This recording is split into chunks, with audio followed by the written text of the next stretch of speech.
Ciao, mi chiamo Josip Cervi Junior e sono il presidente di Uniworld Media. Anche sono orgoglioso di essere il nipote di Juliana Bodnari Garlasi.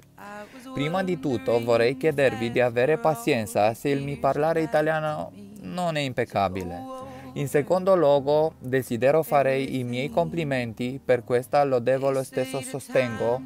Siamo con il cuore vicino a voi. Rispetto per quello che il Comitato per non dimenticare Heysel vuole trasmettere e da oggi Uniworld Media sostengo con materiale grafico e video. Nostra premura e orgoglio è affinché questo gruppo di persone sia conosciuto sempre di più. A presto miei amici più 39 rispetto.